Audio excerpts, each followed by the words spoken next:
3, 2, 1.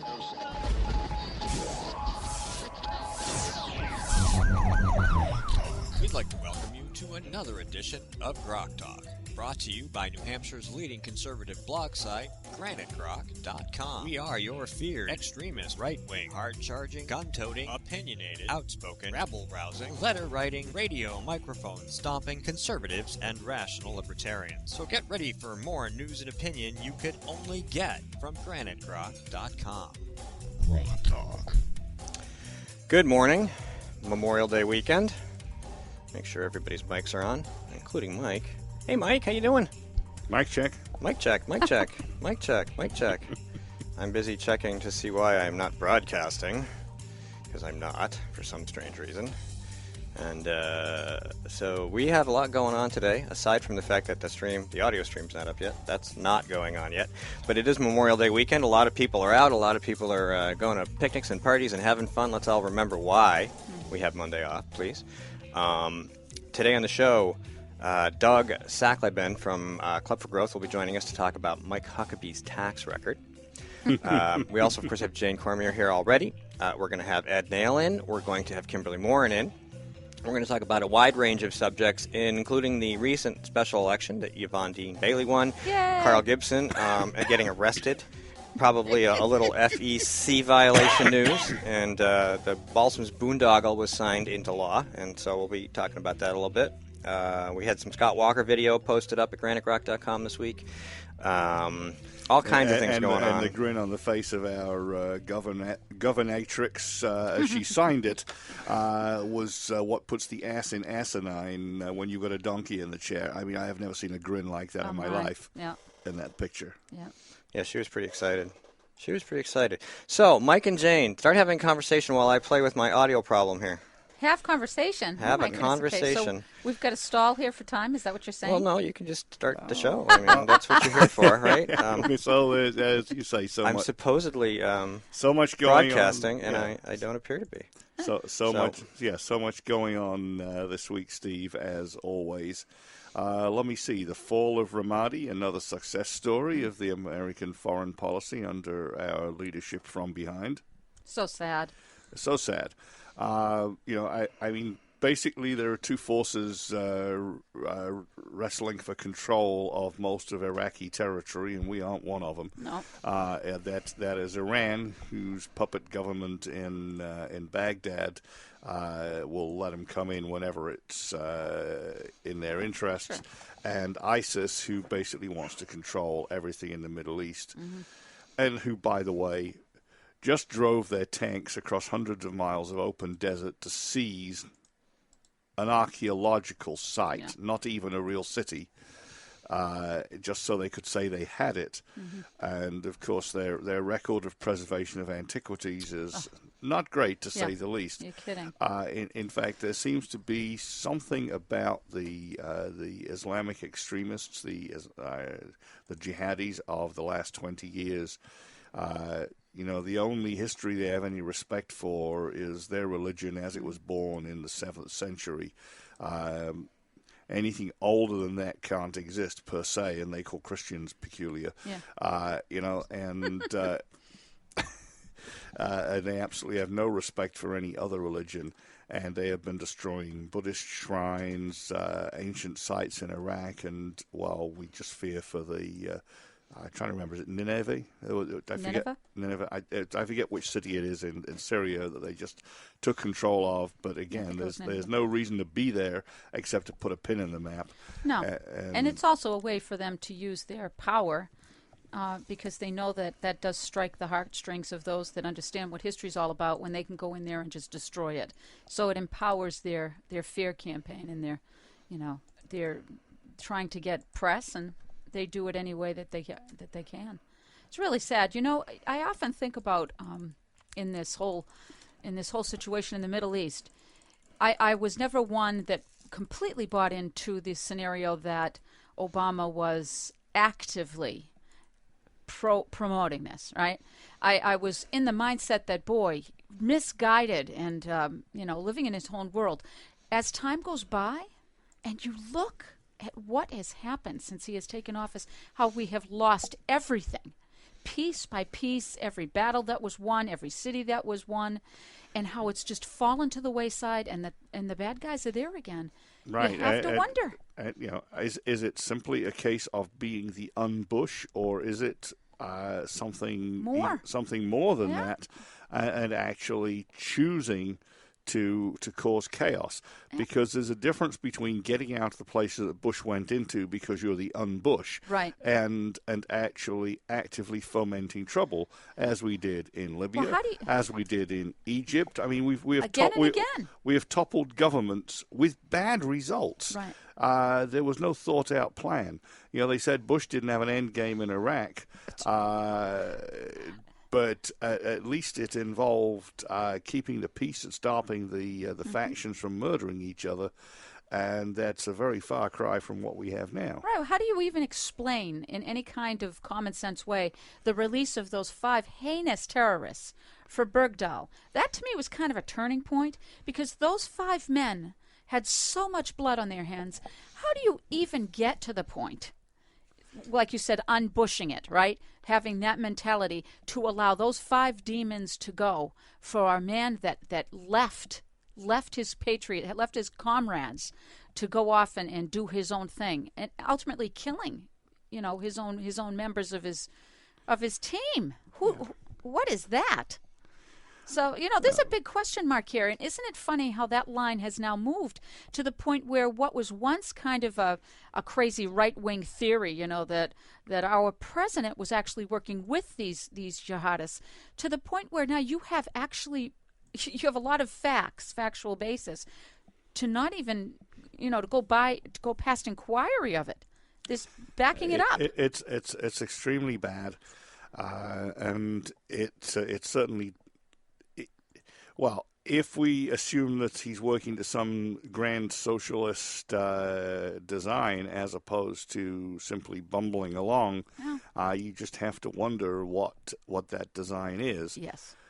And there is all the fear. There's all the fear that regular folk have about the insecurity of what's happening, because then you see stupid stuff like the Jade Helm that's being put out there. Not stupid, but I mean, you see that happening with the background of how he seems to have more than no plan for the Middle East, and you start wondering, what is this president up to? What's he thinking? And you have to wonder. The police gets more and more militarized, and then at the same time demonized for daring to try and enforce law and order in difficult circumstances. Yes. So that makes the police necessarily very nervous, and as it should. Well, yes, but it's also likely to result in overreaction if they're confronted at any point, because they feel that they've got no friends. Now, to me, that whole situation, the police ought to really wake up to this, because when he was first put in office, and he had that weird comment that he made about how we had to have another force, another military force, a police force that was independently, financed and as strong as our, military. That was the opening salvo in my mind. Look at what he has done. This divisiveness of taking our community policing, right, and turning the people against the community policing, in his mind, I believe, is leaving the vacuum to where then the militarized police that he's behind will come in and take that spot. To me, there's no doubt in my mind that divisiveness, again, was used as a way to make that gulf, so that, again, the progressive mindset that, Well, we're a long way from the Middle East now, Jane, but in fact, that's really we're almost at the point of, are we trying to turn the U.S. into a war zone? There it is. The Constitution is extremely clear and specific on not having troops, inside the U.S. in peacetime. And effectively, we have troops exercising in our cities. Yeah. Whether the aims are innocent or not doesn't matter. It gives people a bad feeling, and no wonder the governor of Texas is taking steps to monitor the exercise and ensure that no constitutional rights are violated. And look how they're mocking him for that, right? Look how the media is mocking that, because you know what? Whether he meant it or not, these days I have a big I just doubt everything any politician says it's a bad thing. But even if he just did it for constituents to feel more secure with that, at least somebody's listening to them. Yeah. Good for him. But isn't it a sad case? You said that we're far from the politics of the Middle East, and my premise is that with this sitting president, I don't know if that's true, because you simply can believe nothing about how this man goes forward. You know, I mean, it's said that you lose the argument automatically if you refer to Hitler, but despotic regimes through history have always tried to centralize power to override the local institutions that run civil society, and to get to a point where there is no form of organized opposition. So, you know, they're militarizing the police and making the police feel embattled, which is not going to be good if, as I say, the police ever end up with their backs against the wall. It will end badly for the police and the citizens. Absolutely. And in addition, he's fomenting trouble by the way he carefully chooses his words. He doesn't try and make things calmer. He tries to imply that the police are part of the problem, where in many cases they're not. I mean, young thugs are young thugs, and young thugs on welfare and with poor education tend to be like this. And you know, we had the same problem in Britain in the housing projects with people on welfare. They may have been white, some of them shaved their heads, but the bottom line is they were thugs because they had no intention of earning anything. They simply wanted to either have it given to them, or if that wasn't enough, they'd go take it. And this is what you see. Well, see, they even have taken the word thug, though, right? Because if you say thug now, you're a racist, right? I mean, even thug has a color. Shall we coin a word, thugger? I don't know what you could say anymore. Thugga. That's thugger. Yeah, that's I don't know. Who knows? Baltimore kids with attitude. Yeah. Or kids anywhere. I mean, yeah. I mean, come on. They can call anything racist. They do. There are hundreds of thousands of black people living in Baltimore, and most of these people want to live a peaceful life. They would love to be able to defend themselves, although Baltimore is one of those places where it's hard to arrange self-defense. Of course. And they don't want their property damaged, and some of them are business owners, and they don't want their businesses damaged, and they would like to see the bad apples punished too. Yeah. You know, I made a radical suggestion a few weeks back. Let's arm all the long-term residents over the age 40 in Baltimore. Oh my! And let's see how long the criminal element lasts. That's interesting. I reckon you'll have one morning where you'll need a big cleanup and no trouble after that. Oh my! I had to reboot, so Okay. the audio stream is still a work in progress. Okay. Well, are you with us, Steve? I am here. Good. But I am still working on technical issues. So It wouldn't be GrokTALK without technical issues. No, So I don't even know what time it is. what time is it? We're 11 minutes in. 9:13. According to Skip's clock, which is probably what runs things, it's 9:13 it is, sorry. Okay, so I have 2 minutes to get this back up so I can go to the break, and then we can talk about some life issues. That's fine. No problem at all. No problem. We're sitting here. This is great. I mean, I unfortunately, that's a bad word. Now that I'm a one-message gal, I've missed the opportunity to spout out about all these other things, which, of course, I find enormously alarming. Well, you can do that. You just have this focus that everything needs to kind of be driven that way because everything you say. Yeah, I try anyway. Yeah. Sort of ties you down. All right. And, well, during the break, I'm going to re-aim the camera very slightly so we can capture Jane a little better on the wide-angle shot. I could lean back. No. You're not blocking. That's not. I don't need to be. I don't need to be in the picture. I've always said that. No. I'm here for the audio. I can raise and twist ever so slightly, and I can still have at least part of me in the picture. And we have Jane in the picture instead of just Jane's shoulder. Oh, sorry. Well, there you go. Move over a little. We're going to have Ed Nail in a little bit, and 9:30. Kimberly could be showing up at any time because I just said, "Come on in, and we'll talk about stuff." And of course, there's the doings over Frank Ginter, who as Joe McQuaid put it in the Union Leader, may very well be a damned liar over exactly who owned the money and You think? and the fact that his parents wrote the check. Right. But the bottom line is that's a relatively minor issue compared to taking money from outside influences like Governor Hassan, for example. Sure. And he's done it. We know he's not the perfect conservative, but he got voted back in. Yep. And his people aren't calling for him to resign. The Republican Party even got smart enough to not call for him to resign. After they sort of went down the wrong road and then had their little committee meeting. They learned pretty quickly and learned from their mistakes. Yeah. On the other hand, the puppet masters. Okay, I got that audio back. Yeah, good. That's a start. The puppet masters, on the other hand, decided that Frank wasn't pliable enough, so this was a good opportunity to get rid of him. Do you really think that was it? I don't know that we even really know what it is, but that was so inexplicable. My guess is, and I've read this elsewhere, but my first thought is they have, first of all, they didn't want the Democrats to use that against everybody else. We already know that. The minute anybody even presents the slightest threat to the establishment in any manner, they all run away and hide. We know that for a fact. The second theory is that they have somebody to replace them with they like better, which fits the mold of, I don't know. Could be anybody. There's plenty of them out there. I think that's probably more the point. It's not like there's a shortage. No, I know. I know. So. Well, there's a shortage of the good ones, that's for sure. All right, I'm going to go try and put the audio stream back up while we do this. You keep talking. Okay. Keep talking. Yeah, so that and that may well be the case, but as always, we see Senator Ayotte and her hatchet person out there trying to cause trouble, demanding that Ginter resign. And as I say, we don't necessarily like him all that much for some of the things that he's done. Right. Some of his voting record. We like him better than Shea Porter. That's really the biggest praise. That's the point. He's a whole heap better than a Democrat, and he managed to get reelected.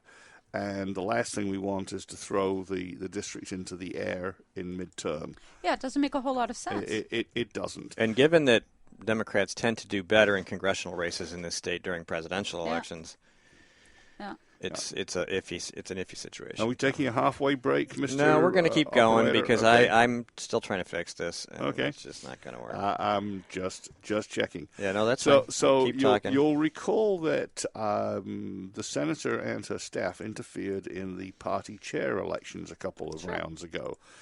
Specifically sending one of the henchmen, and I'm not going to name for a good reason, which you'll learn in a moment, to threaten Cliff Hurst, who was then vice chair, that if he dared to run, they would ensure that he got no funding. And what? Say that again? No, I missed the beginning of that. I didn't understand what you were. A henchman representing our Republican senator interfered in the Republican Party state party elections when Cliff Hurst, who was vice chair at the time, was a uniter and an organizer, a very successful fundraiser, wanted to run for chair, a henchman of the senator. We have all the facts. Wow. Went to see him and basically laid it on the line that if he ran, they would see that the money dried up, just like it did for Jack Kimball, and that they'd put out press releases suggesting he was senile to boot. God, are you serious? I am serious. I had strong words with the young man involved. It turns out that the young man has now separated himself from the Ayotte campaign because there were other things that were done since, which were the last straw for him, and has since apologized to Cliff. And in fact, they're both assisting on the same presidential campaign. So I'm going to leave the name of the young man out for the time being. We gave him. You have to write it down for me. We have to get. We gave him a lot of grief when it happened, including in print.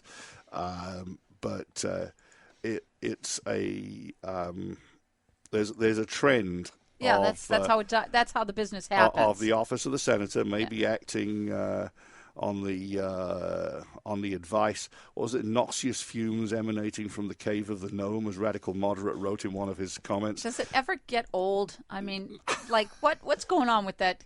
Can't we get beyond the man behind the mask? I'm just testing to make sure it's still working. That's not me, by the way. I know it's not you. Yeah. Just no, your laugh's better than that. So we are broadcasting now on Spreaker. My apologies. Everything worked great from 8:15 until 9 o'clock, when for some reason everything stopped working. Okay. The jingle box stopped working. The stream stopped working. I mean, it was all working. Everything was working. Okay. And I think what happened is my Flash player crashed and took everything with it. Oh, my. So, there's a lot of stuff that depends on Flash Player. That can happen. everything. This console, the Spreaker console that you can see in the camera, that relies on it. So we had a lot of things go wrong at once, but we're back on stream. But we had the live stream, the Ustream live stream working great. So, which means that our podcast chunks will be able to go out a little bit later. And I have the recorded version over here as backup. Because these things happen. Yes. yes, they do. All right. Well, we appear to be. Live plus recording has been showing since a couple of minutes before 9 o'clock. So we are definitely good to go. Good. All right. Sounds What do we good. got? What do we got? Here we go. Okay. So all that wonderful stuff that we were talking about with our president wasn't actually live on the air. Is that what you mean? No. It was live on Ustream. Okay. It wasn't live on Spreaker. Anybody listening to the Ustream, what do you mean feedback detected? It's a good thing Show you guys 99, and we're still wrestling with the equipment, ladies and gentlemen. That's right. Next week is show number 100. We have absolutely nothing special planned, but then we do this on a week-by-week basis, and who knows what could happen. I could have presidential primary candidates lined. Yeah. I'm busy. 100. So next week is the next 100th Saturday? program. Yes. Well, Ted Cruz is going to be here too. I know. I wanted to get a couple of folks on, and the problem is they all have schedules, and they're all really wicked busy, and you have to go through like 6 layers of people. Yes. And so I don't have that kind of time. I have a full-time job. I have my kids are my second son is getting ready to graduate. We're teaching him how to drive, so I'm doing this every single night, plus all this other stuff. Yeah. And so the last 2 weeks it's come to Thursday or Friday, and I've had one guest, maybe two. It's time consuming. And so everybody, thank you so much. I mean, I sent out the call yesterday morning or yesterday afternoon. And I said I have one guest. And everybody was like, well, I'll come and talk about this, and I'll come and talk about that, and I'll come talk. I'm like, thank you, because I like to have lots of guests on. I mean, there's tons of things going on. The legislature's really busy. So it's many. end of the session. Yeah. We have all these presidential candidates in state every week. There's things going on in D.C. There's things going on in Concord. Yeah. And, we've got the 603 Alliance stuff going on. And it just sort of, it's not like I'm stressed or too busy. I'm just I just manage it, and I have to let some things slide once in a while. It's only so many hours. With the hope that by Friday, when I don't have any guests, everybody will go, I'll come help. And this is a tough weekend. It's a Memorial Day weekend. Yeah, I know. A lot of people are traveling, going to picnics and celebrations and parades and things that will be coming up. So, hey, you know what? On that topic, I think it's kind of interesting that when I've been going through a lot of social media sites, and I've been seeing a lot of disgruntled tweets and postings about the fact that people are handling Memorial Day like Veterans Day. Mm-hmm. And people don't understand the difference between those two. we got a couple minutes to explain it. Well, I'm hardly the expert. You don't have to be an expert. You just have to have a little knowledge in Google. Well, I guess so. I was a little schooled in this myself, right? Because on Memorial Day, my family and we go around to the graves of our family, right? We'll go see my dad's grave, who was a World War II vet, but we sort of go to everybody that's passed in our family if we can get to the graves, right?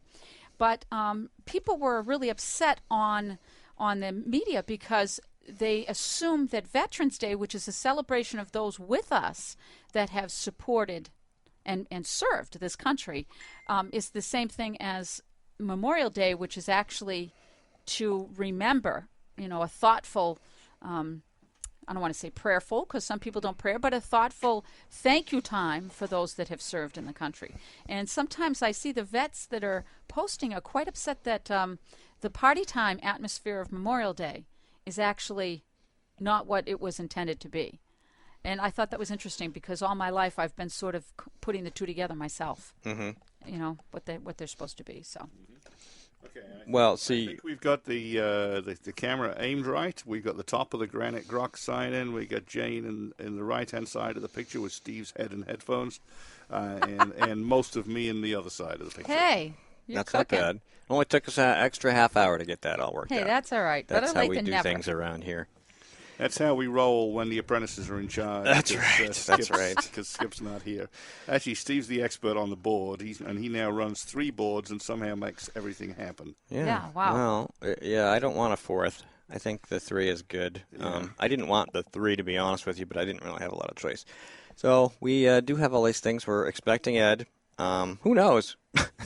At this point, Kimberly just IM'd me and said that while she did not oversleep, she did go back to sleep, and now I don't know that she'll be here. But That's okay. We can talk. We can talk and talk and we talk. can and also talk. dial her up when we don't have anybody else on the show. We can, and who knows? We might just do that. It's always a possibility. Can I bring up something that's not life related? Yeah, we got that, about a minute and a half. Sure. Please, let's do, because I saw a fabulous article written by Charles Arlinghouse, I should say. And he's from the Josiah Bartlett. And I decided to write an article for Where's Times next week based on the information in his article, which was fabulous, because it talked about the fact that New Hampshire, unfortunately, has hit the bottom with regard to the 10 worst states that, for their financial and economic outlooks. And his article was fabulous. It's in the Union Leader. I guess if you go to the Union Leader and you kind of Google his latest, which was this week, you should read it because it's very well done. I'm in awe of him because he can take really, and I love this skill because it's helpful for folks that are up to their eyebrows and don't have much time, take a fairly complex topic and put it in a way that has short bites that you can digest.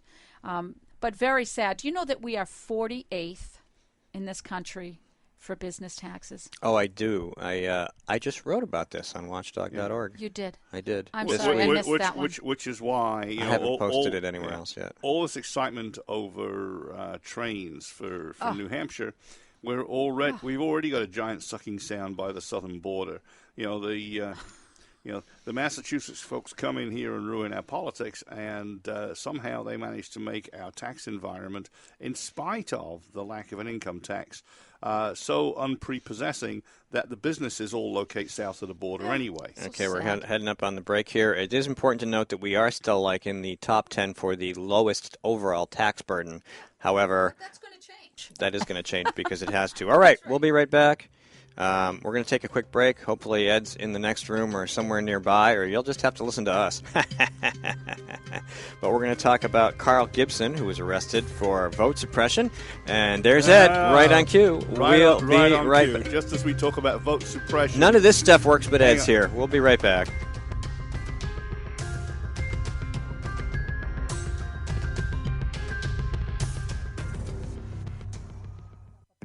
When asked whether she still supports Obamacare, Senator Jeanne Shaheen said, "Yes, I do continue to support the law. We're beginning to see some positive results." How can Senator Shaheen say we're seeing positive results when 22,000 of our neighbors have already lost their health insurance? What's worse, the Boston Globe reports the state's only health insurance provider radically reduced the number of hospitals in their network, forcing some people to drive over an hour for lab work, even when there's a hospital within a few miles of their home.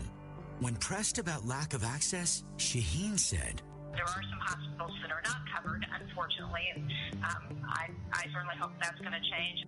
Jeanne Shaheen promised us we could keep our doctors and our healthcare coverage. Now she hopes we can get to a local hospital? Call Senator Shaheen at 603-647-7500. Tell her we need more than hope. We need leadership. Paid for by Citizens for a Strong New Hampshire. Hi, this is Rich Gerard, host of Gerard at Large in the Morning, the Manchester area's only locally owned, locally operated, focused, and interested, riveting radio show, heard live every Monday through Friday from 6 to 9 on 90.7 FM WLMW, New Hampshire Family Radio, and available 24/7 live or archived at GerardAtLarge.com. Be sure to tune in. This is a coalition of New Hampshire taxpayers. We're located at 8 North Main in Concord, New Hampshire. This is the repository for all things conservative and municipal. So if you have a problem in your town, your school, your budget committee, the right to know law, and now at the top of our list is voter fraud. You have a tip for us, some information for us, you want to join or help us out, cnht.org.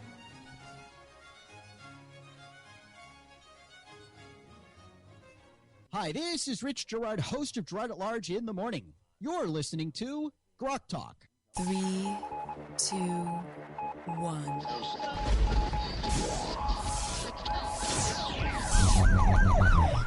We'd like to welcome you to another edition of GrokTALK, brought to you by New Hampshire's leading conservative blog site, GraniteGrok.com. We are your feared extremist, right-wing, hard-charging, gun-toting, opinionated, outspoken, rabble-rousing, letter-writing, radio microphone stomping conservatives and rational libertarians. So get ready for more news and opinion you could only get from GraniteGrok.com.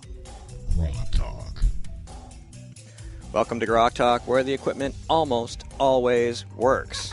Brought to you by GraniteGrok.com and the Coalition of New Hampshire Taxpayers here in lovely Concord, New Hampshire. Remember to check us out on Spreaker, iTunes, TuneIn, iHeartRadio, and iTunes. Did I say iTunes? Boy, I can't remember. You did, yes. Okay, well, so you Stitcher. know, Stitcher, Spreaker, and all the things that sound. Let's just like. check Mike, Ed, Mike check.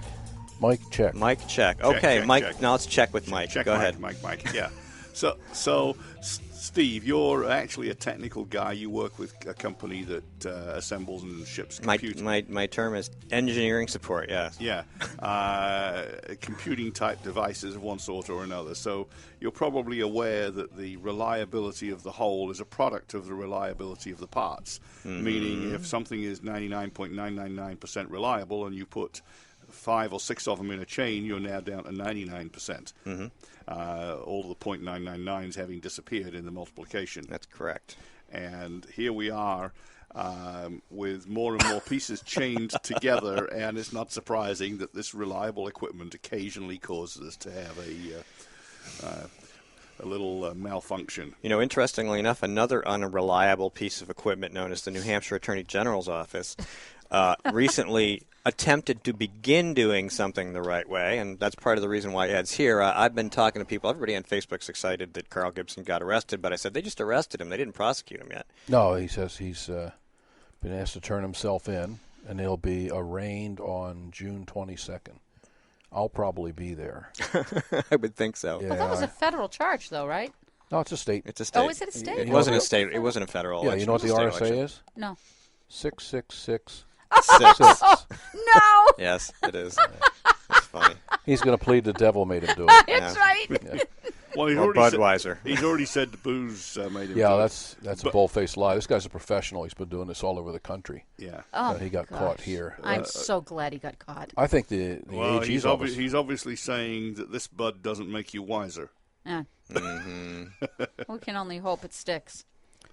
Yeah, we'll see. I find it hard to believe the AG's office has thrown a Democrat under the bus like this. So I will not believe it till I actually see them prosecute. I watched the Attorney General's office throw the Supreme Court case regarding residence and domicile and agree that residence means domicile, domicile means residence. And I watched that. Well, there's been a number of Unbelievable. cases where they've announced that they've arrested somebody for double voting, but then you never hear about it Right. again. Well, they failed to arrest the police chief in New London for having young ladies, the co-eds, take their top off. They Yep. could photograph Yep. them rather than get a speeding ticket. They couldn't find that was a crime. Yeah, he's been a cop for 25 years. He's been a chief for any number of years, and this is the first time he ever did it. No, Back when he's Kelly been doing it for Ayotte years. was the attorney general, we had some police officers shoot each other in a bank that was under construction at 3 o'clock in the morning when they were in there practicing with loaded weapons.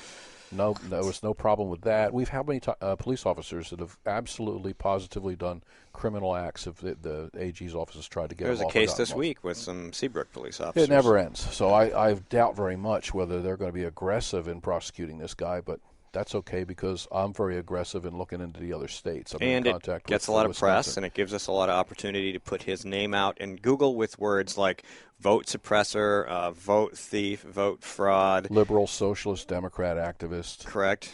And, double voter, double voter. registered Connecticut. He's registered in Connecticut. And another place, too. He's registered in... Didn't you find he was registered in 3 places, He's Ed? registered in Connecticut. He's registered in Wisconsin. He's registered over here on Summit Street, 26 Summit Street in Concord.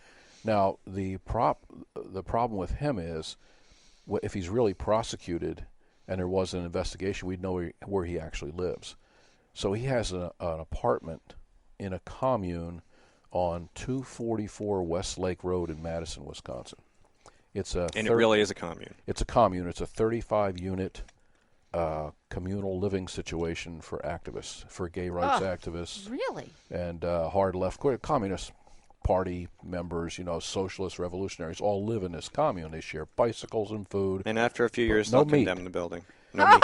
Well, when you look at it, I looked up the registered voters from that area, and it's like hundreds of people have been through there. So they're not there very long. But he pays between $350 and $400 a month rent, and that makes him liable for Wisconsin income tax, depending on who pays him. So we have an opportunity to find out who pays him. How did he get here? Did SEIU pay him? Did MoveOn.org pay him? He's an independent journalist. Who pays you for that? Goodness. We've all written things for different... he also worked for Mississippi Public Radio. He's been interviewed on CNN and MSNBC. So when the Concord Monitor here in town says they don't know who he is and it's just a prank, they know who he is. Ray Buckley knows who he is. If he works for SEIU, that's where Ray Buckley's pet monkey went. Mike Burrell. He went to SEIU, and now he works for the governor of Pennsylvania, trying to unionize the hospitals, which the SEIU has always tried to do in Pennsylvania. I mean, you remember, these guys are collectivists. They know each other. They admit that they vote in a block, that they think the same way. They know who these people are. Here's how Carl Robert Homer Gibson is the gift that keeps on giving. Oh, wait, I got something for you when you called him Homer. Hold on, where is it? No! There we go. Yeah. Well, first of all, we're going to determine what his residence is. Let's say he was actually convicted. He could spend 7 years in jail. Then we'd know where his real residence is. He might have a domicile somewhere else, but his residence would be in jail. And at that point, all of his voter registrations could be canceled. No, they exist unless he cancels them or someone cancels them. They don't automatically. Yeah, even if he's convicted of a felony, they're not going to go. When you're in jail in New Hampshire, you have to vote where you were arrested or your previous location. You're not allowed to vote in the town where you're under arrest. So if you're in jail in Pembroke, you can't vote there. College students go to college in Hanover; they're allowed to vote there. But if you're in jail, that's how this works. But here's the fun part about Carl Robert Homer Gibson. He's the gift that keeps on giving. He is. I just go through and I punch in his name and the stories he's written about and the arrests. I just got a list of 84 people who were arrested in Vermont at an event he was at and wrote about. So I get down the list of names. Gee, I wonder how many of those arrested people are from New Hampshire. Bingo, I have one. And she has a phony name in New Hampshire, but her real first name in Illinois, where she's registered to vote, is Davina. So, Davina, if you're out there listening, I'm coming for you. What? I don't understand. So they were arrested in Vermont for what? Protesting. They were told to leave a public area, and they didn't, so they were arrested. May the cycle be unbroken, These are old 70s, 1970s anti-war protesters. And it's still out there? Well, no. They were arrested recently. Okay. These are old-time, still doing their thing. left. Yeah, I mean, they're ponytails, and they're wearing sandals, and the lady have hairier legs than the men. So they're out there getting arrested. Yeah. And they have these phony, funny names. This one is, her last name is one of the names in The Hobbit. Oh. Now, the communal living situation where Carl Homer lives in Wisconsin, they have a Hobbit named Council. What's the people there, the ones with the bows? Oh, the elves? The elves. They have an elven council that controls what they eat. How freaking crazy is that? They're living in an alternative universe, and people are paying for this. Yeah. So he gets a check somewhere. We're going to find out who pays him. But they get a check to live in this fancy world where they go from city to city, fighting the man and corporate greed, and they're just people that never grew up. So I have a list of them. I have 83 more names to go through and see if they're registered in New Hampshire and how many of these are phony names, because we're starting to find the phony names now. Like there's 2 in Dover. People that registered to vote, voted. There are no people named these 2 names in America, but they voted in Dover, and then within a week, their name is off the checklist. So how does that happen? How do they get it off the checklist? Well, they have help from the people in Dover. No. Well, somebody had to take their name off, because if they didn't exist, somebody somewhere somehow took their name off. So we have that to look at. So I'm going to be. How do you sleep at night? I don't I'm sleep at telling you. night. I mean, He that doesn't is the sleep. corruption is Steve, like you've up seen to it. our He doesn't nose. sleep. Yeah, you know, Ed. He watches Red Eye regularly. Yeah, at its original air time. I'm there 2 hours before Red Eye. No, but seriously, It's going. if you're seeing this filth happen at this level all over the place, how do you live with that? I Bother me. have. Oh my gosh! Well, Truly, more it bothers me. More to the point, how do they live with it? How do they sleep at night? They have no conscience. No, well, I know. Obviously not. They're all sociopaths. Yeah. That's really what it comes But down doesn't to. it seem The hopeless? little guy on this shoulder said, "Do it, do it, do They it." don't have It's little loud guys. and clear, and the guy on the shoulder says, "I don't think you should." They don't have that. God, they they're don't have swatted Yeah, long since. they don't have that. But I'm saying on the outside, right, in the world that you're negotiating here, and then you're looking at and you're finding I've out been where at it this is. for 30 years. Nothing surprises me.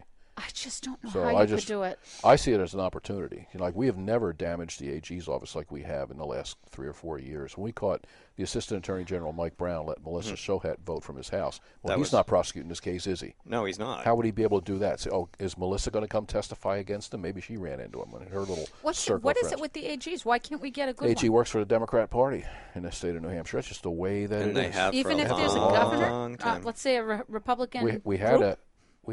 an AG that was Kelly Ayotte at one time. That didn't help us.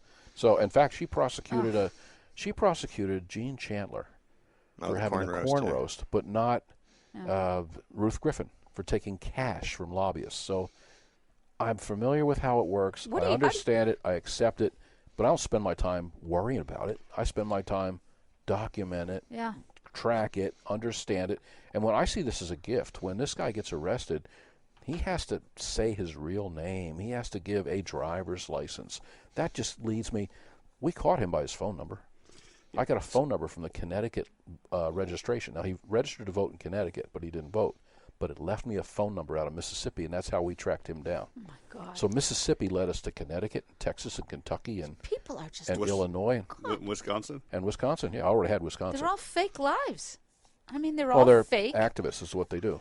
Yeah, they're gypsies. They rove around. I mean, all of these professionals. I had no idea. I don't know. Does Carl fit the profile? Did he have a special gift in high school, and he got a degree from a special school? Well, he went to Moorhead in Okay. Kentucky, and he took journalism and social. He took the same stuff they all do. Yeah, they all fit the justice. profile. They They care all- about animals. They Yeah. care about welfare. They care. It's a bunch of nonsense. And then they immediately don't have a real job. They immediately he- go into government, or they intern for a Democrat, or they get Well, how tied do they to a live? nonprofit. people They get listen. paid. People listen to them. There's tons. We talk about all the money in politics. It's all in these Where do you NGOs. think It's it all in goes? these nonprofits. The Democrats pour billions of dollars into these organizations, and they pay these kids to go around the country and screw stuff up for the rest of us. And then, as non-government activist organizations, they somehow manage to get themselves on the government gravy train like Acorn did for helping people find housing and so on and so forth. But that's never what their main job is. Their main job is always corrupting the country. And that's their goal. Their job is to organize and to grow the group. Yeah. That's their goal. Yeah. Organize. What's he brag about? I organized thousands of people. Yeah. That's what he their brags goal. about constantly. Because that gets him. That's on his resume. That gets him the next best And job. so what in are the- we doing to combat this? Well, Here we are. I know, but I mean, do we have groups like that will do the same thing? Well, I can think of one. Has an acronym, CNHT. Yeah. Might be a shocker to you, but I've been I I've understand been that. at this for 15 years. But Right. we don't organize mobile troops. That's what I mean. Groups like Americans for Prosperity and organizations like that, they have local ground troops that they organize. Those are the people that are part of the Coctopus. Our people don't do this stuff. Yeah, I mean, right. we have, Maybe we should. Get jobs, no. lives. Our people do, when they're at their best, get out the real voters to counter the cheaters. Which happened in the Devon Dean Bailey election. Yeah, we have and it happened in 2010. It happened to some extent in 2014, but not for the liberal light candidates, unfortunately. It did, however, happen for some of the more genuine folks who are running for the House, etc. So without a doubt, we can win. So let me just sort of couple of anecdotal pieces. So as part of the steering committee for the 603 Alliance that is attempting to push the primary of the presidential race initially into a more conservative direction, one of the sort of fairly hostile questions we get is, with all this cheating, what are you going to do about it? And really the answer is, we're going to get as many votes as we can behind a good person, right, in the hope of overcoming the cheating. And I'll refer to one of my favorite anecdotal statements by Hugh Hewitt, who said, "If it ain't close, they can't cheat." And he actually had a book by that title. Yeah, I know. So essentially, the right thing for us to do, unless it gets flipped to the point where there are simply a majority of illegal voters and we can't ever win, is to get out more of our people than they do, is to disillusion and dispirit their regular voters so their cheaters can't knock it over the edge. All right, we're gonna take a really quick break, and we're gonna pick this back up on the other side. Stay tuned. Don't go anywhere. Things are working normally. This is a coalition of New Hampshire taxpayers. We're located at 8 North Main in Concord, New Hampshire. This is the repository for all things conservative and municipal. So if you have a problem in your town, your school, your budget committee, the right to know law, and now at the top of our list is voter fraud. You have a tip for us, some information for us, you want to join or help us out, cnht.org.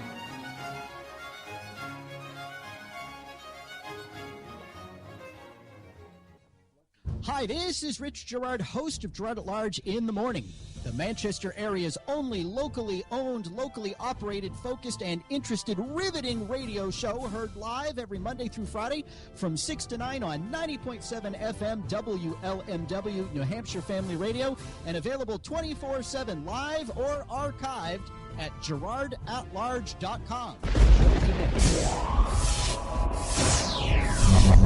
GrokTALK.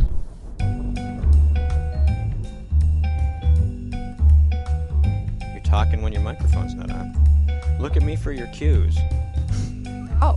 Hey, how you doing? All right. It's GrokTALK. And we're back. We were having so much fun in the break, we forgot to switch to the test card, and we were all of our antics and gesticulation were going out over the live stream camera. That's okay. Oh, it's not like we ever say or do anything off air. Okay. I don't care. I'm pretty. I gotta watch my face though, because my face sometimes tells stories it shouldn't. Well, like be I said last week, the stuff we do off air, it's the same as the stuff we do on air. I just take breaks because it's easier to post it. Yeah. It's easier to separate the topics. It's just from a post-production standpoint, it's necessary. Yeah. Otherwise, we wouldn't take any breaks. If we didn't have to call people, Well, I can tell people what they can do. On June 22nd, you come down to District Court in Concord and protest the protester getting protested. arraigned. Oh, good. What time is that? Bring a tambourine. Don't forget your drums. Don't shave your legs. Drum circles. No, I can't do that. Drum circle. We can I'll wear a dashiki. We can all sing "Will the Circle Be Unbroken?" And we sing and chant. What time is it? It's like 10 a.m. or something like 10 that. a.m. And it's where is it again? We'll send a memo. It's District Court here in Concord. Okay. And do one of these mic check thingies to make it louder. I just want to see him get out of the car, see who his attorney is. I'm going to go. Who represents him. You have just given me It's a something wealth to do. of knowledge. You get to see what these guys look like in action. He loves to be arrested. This is the first time he might do time. He got arrested in Chicago not that long ago, and the cops didn't even take the cell phones off of him. So they were inside the paddy wagon, videotaping each other on their cell phone and acting like he was black. So he puts on a black accent while he's in the paddy wagon. Yeah, this guy's a real creep. So, in any case, he wanted notoriety. He has notoriety. We should be asking Mississippi NPR, why you have this guy on? What's so special he gets an NPR program? And why doesn't NPR have more about this? Do some investigative journalism. No kidding. Frank Ginta is not the only thing out there to look at. He's just the easy one they could pick off. Well, and he's a Republican. Yeah. So it's be interesting to see what the AG's office does, whether they show up and forget their paperwork or forget what the statute is. Oh my gosh. I don't put much faith in them. But it is interesting that the Democrats in New Hampshire have had to throw a Democrat under the bus. And this guy's a prize. He came here in 2012 specifically to go after Frank Ginta. He even wrote a book about it, how to run a congressman out of office, some stupid book. So he's an author. He's been in a couple little movies. Moly. He's the type of activist we deal with all the time. He's like this Jared Stephen Cram. Lives in Philadelphia, comes up here to campaign. And they like to brag on the Daily Kos. This guy wrote about himself on the Daily Kos or Kos or whatever, and so did that other fella. So there's certain rag. patterns they have, and once you pick up the pattern, then you say, okay, this is the person we're looking for. Holy so moly. I want to thank him for the list of 84 out of Vermont, because Vermont's too close to New Hampshire for them to not do something. Yeah. And I have those names. I have a long list of names. And in fact, now I recognize some of them immediately, and the colleges and the addresses. Yeah. So now we know who are the other people that vote from 26 Spring Street, where he lives. Why does he have 26 Summit Street? Why is he living at 26 Summit Street? That's an interesting little place. Mm-hmm. So we found. Is that another one of these commune thingies? We have to dig it up, see who lives there, why are they living there. Odds are very good. Does he chip into rent? Do they just let him stay there? Why is he using that as his residence to vote here when he's paying rent at the place in Wisconsin? Yeah. And why is his phone out of Jackson, Mississippi? Why is his phone out of Jackson, Mississippi? What's the plates on his car? So will they bring up any of that in the hearing? I don't care. I think that'd be so great. I'm going to be looking at police reports and the other states. I've turned him into Wisconsin. I've talked to several groups in Wisconsin about actively going after him there, and then we'll do Connecticut. Can you ask to speak as a friend of the court? Don't care. I don't trust New Hampshire courts. I don't talk to them. I don't do anything with them. I avoid them like the plague. The opportunity for media. And media, and then maybe some discovery. You might find out something. Oh, you get to use his name forever. We have Jesse Birchfield. Remember him? I get to bring that back up. These are people that came here as criminal activists, just like this guy, Jesse Birchfield, hired by Senator Cohen to run his campaign for U.S. Senate. This guy's a known low-life campaigner. He was sued in Florida by an opposing candidate for malicious statements made in the press, and then he came here. And he was allowed to handle Burt Cohen's finances, not the real treasurer. So that came out in criminal reports. And the treasurer that was supposed to be the treasurer is in the papers going, how come I never saw any of the money? So you get to put these patterns together. Interesting. And when you see some of these people come from out of state, like this guy, to work on Maureen Mann, immediately you do what's called a red file. I guess that's what they call it in politics. I just found that out. You do a red file on them. You background search them like the Democrats do to our candidates. That's what you got to do. So filthy, huh? The whole thing is so dirty. Oh my God, I need to take a shower. If you're surprised, you got a long way to go till you get used to it. So it's much worse than you even are beginning to believe. Yes. So it's no one's ever really pried this can open before, and we've been at it. CNHT's been at it since 2000. So when they say, have you ever documented voter fraud? Yeah, we have the buses of people. Yeah, we have the voter nests. Yeah, we have double voters. Yeah, we have triple voters. Yeah, we have people registered in 5 states. Okay, what else do you want to know? So that's what we do. That's why we're here. That's why people tune in. It's just the AG's office is so important with this, and if there's no hope to get that, it can be a big help or it can be a hindrance. Kidding. If you get illegal campaign funds from the SEIU or the unions, they can help you out. Pipe fitters, steam fitters, some fitters, some union gives you money. And what was the intent of those gifts? Yeah, it's a good question. The intent was to help her win her campaign, right, and avoid the law, and to make sure that we don't have right to work in the state.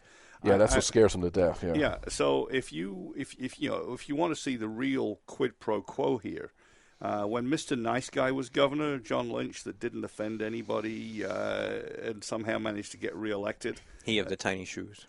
He of the phony chair-making company. I love that one. I'm hoping he runs again because I have the dirt on the chair company he supposedly ran. Oh, that's even better. I grew up 40 miles from there. But I did quite a few parades that summer as Jack Kimball was running for governor. There's a lot going on. And there were huge trucks, SEIU and other unions. They rented these enormous trucks and had their union logos on the side, and they were out there in the parades for Lynch. With Massachusetts plates. And this is, the trucks could be registered anywhere, but the point is, this is donations in kind, big ones, and nobody ever questions it. Right. Oh, we question it. Yeah. All right. Well, yeah, Maggie's union money, that was, Drew Klein left out the 2012 donation she had to give back. Right. I would like to know back in through her Senate campaigns. I guarantee you there's some more of this going on. There's a pattern here, and this just came up because she ran for governor twice. It's come up, and it'll come up again when she runs for the Senate. They'll toss her some more money. And it's not a question of, well, they missed the deadline. The fact of the matter is the deadline's been the deadline for forever, and they just failed to coordinate the scam properly, and they got caught. And she never would have returned a dime. No. Unless somebody stepped up and complained. Now, the course not. NHGOP complained. We've complained. People have complained. Ed Mosca complained about. He filed a formal complaint about Ed's Carl. done a fabulous job. So, if you don't actually complain to the AG, I'm like, where's the integrity? Why didn't you just realize, this is an illegal campaign contribution. I can't accept it. I got to give this money back to you. No, never happens. Never occurs to anybody to do that. The AG doesn't step up and say, hey, you got an illegal campaign contribution. You need to return it. No, they got to wait for somebody to come along and say, oh, by the way, you shouldn't have taken it. This violates the written law, the law that you are supposed to enforce. Could you please enforce the law? And then it's like, oh. It's like asking your kid to mow the lawn. They're like, oh. So how is this going to go for Ayotte? I mean, considering the power behind this whole cabal on the left. All the Democrat friends she thinks she's making by asking Ginn to step down will vote against her. That's how it's going to go. No kidding. It's like every other Republican. Why would she think that would not happen? Because she's part of the stupid party. Yeah. And this is why the Republicans lose, or the establishment Republicans eventually lose, is because they think they can make friends with the Democrats, but the Democrats are going to vote against them anyway. Meanwhile, they just ticked off their base, who are going to stay home, and they never believe that. It's like a certain Senate Senate candidate who lost in Massachusetts and in New Hampshire by trying to run to the left of the Democrat to please the Democrat base by saying, I'm good on abortion for you. Yeah. And what happened was his own voters stayed home. Right. The Democrats still voted Democrat. Can't out-Democrat a Democrat. And always trying to make themselves the perfect candidate, they get thrown out of office. I love it. Yeah. So it doesn't even bother me anymore. I got other things to do, and we're going to document this stuff, and I don't tell the AG or Secretary of State anything. I announce stuff on the air. We write about things. If you were to tip them off about what I have, I'm following leads from people I've caught and not announced. Why would I tell them what I have? I went on Rich Girard's show and I announced we caught Jared Stephen Cram on October 10th. By October 13th, the Secretary of State's office was trying to get his name off the Wilton checklist. Right. He didn't ask to be taken off the checklist. They did it on their own. Which brings us back to those folks in Dover that you said that went there, registered, voted, and had their names off the rolls within a matter of days after they voted. There's a paper trail for that. Yeah. Somebody had to ask for that to happen. Sorry. Correct. I sniffed. So that's what I'm looking for. Right now I have a guy that's helping me in Dover, Dave Scott, and he immediately after our hearing before the Ballot Law Commission back in April, he went out to the Ukraine for about 2 weeks. So we're slowed down there, and I've picked up other stuff to do. So I'm trying to finish up. We also have college graduation. So during graduation, a lot of the kids get inebriated, and they get arrested. And when you get arrested, you have to turn over some form of ID.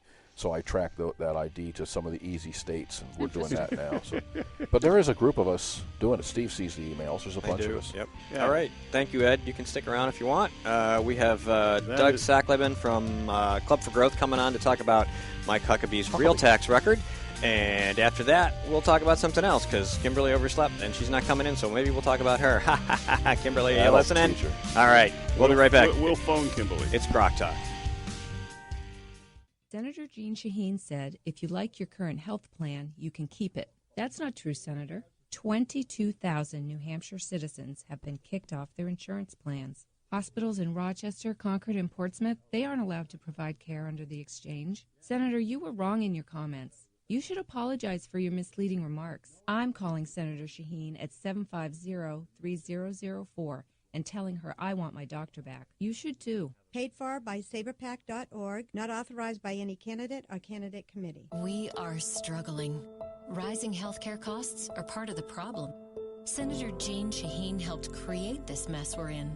As a state senator, her bill chased 21 insurers out of our state.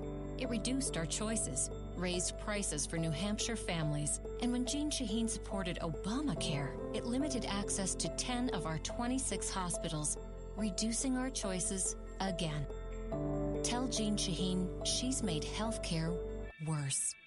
Few things are as important as finding the right doctor. And under Obamacare, that's harder than ever. Over a third of our hospitals no longer available. Our doctors no longer covered. Fewer choices, longer drives. No state has been harder hit than us. And even after watching it impact New Hampshire, Congresswoman Ann Custer still supports it. Call Ann Custer. Tell her Obamacare isn't working for New Hampshire.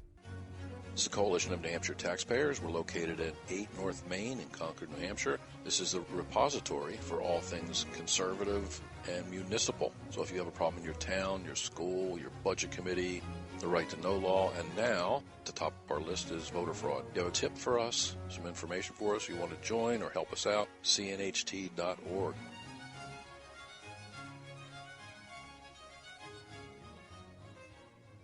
GrokTALK.